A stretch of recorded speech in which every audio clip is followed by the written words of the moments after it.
Hello everyone, my name is Gloria Akainda. I am a DNP student at UNMC College of Nursing in Omaha.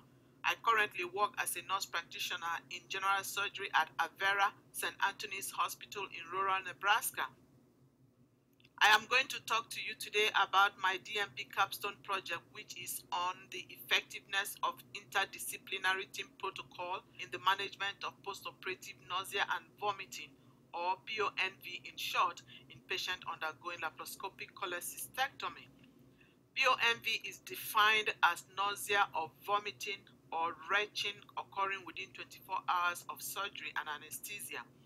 PONV is considered to be one of the most complex, dreaded, and feared complications of surgery and general anesthesia. It occurs in about 30% of patients undergoing surgery under GA and up to 80% in high-risk patients. Some of the unwanted or adverse effects of PONV include aspiration, wound dehiscence, prolonged recovery from surgery and anesthesia, unplanned admission, delayed return to work and daily function, patient dissatisfaction, and increased cost. Laparoscopic cholecystectomy is one of the surgical procedures with the highest occurrence of PONV. However, PONV is a preventable and treatable problem, and there are evidence-based clinical practice guideline recommendations by different groups or societies, such as the American Society of Peri-Anesthesia Nurses, developed and published in 2006. In spite of these recommendations, there is lack of uniform protocol applicable to all facilities. Some facilities have developed their own interdisciplinary protocol based on these recommendations, and it has shown that some use of these protocols resulted in decreased occurrence of PONV.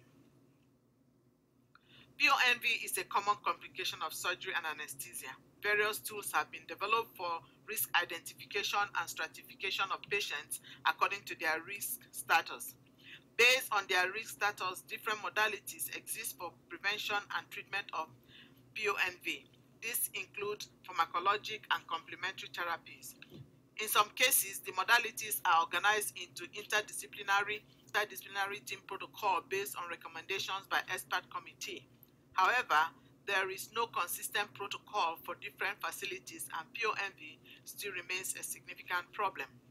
The purpose of this project is to develop and implement interdisciplinary team protocol for prophylactic management of PONV in patients undergoing laparoscopic cholecystectomy, and the aim is to reduce the occurrence of PONV in patients having laparoscopic cholecystectomy.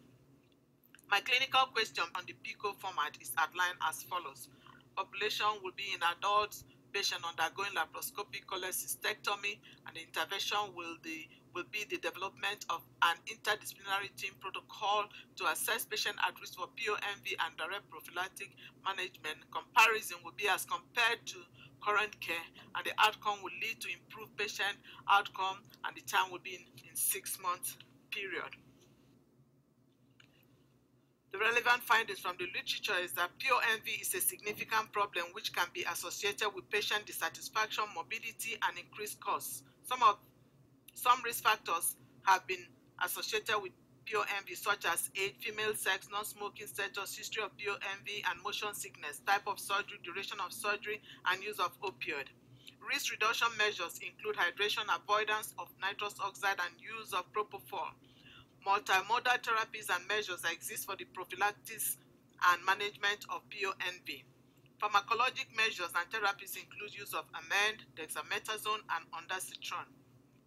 Complementary prophylactic measures include acupuncture, acupressure with TENS, electrical stimulation on the wrist or acustimulation of the P6 acupoint on the wrist, scopolamine patch, music therapy, and aromatherapies. These various measures are usually used in combination. Evidence-based clinical practice guidelines developed by some expert committee and use of interdisciplinary team protocol for the prophylaxis of PONV have proven to be effective in the reduction of PONV.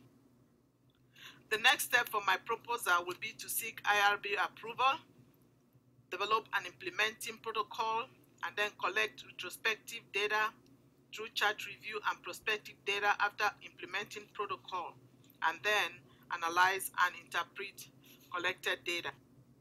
In summary, the lesson I learned from this review of literature for my DNP Capstone project is that the review of literature is a systematic, rigorous, tedious, and demanding process in time, effort, and discipline. It was an interesting learning experience which has stirred up my appreciation for evidence-based process. I also found many evidence-based literature available for my capstone project topic. The librarians play an important and vital role in facilitating the process of database searches in the review of literature process. Thank you all so much for listening to my presentation.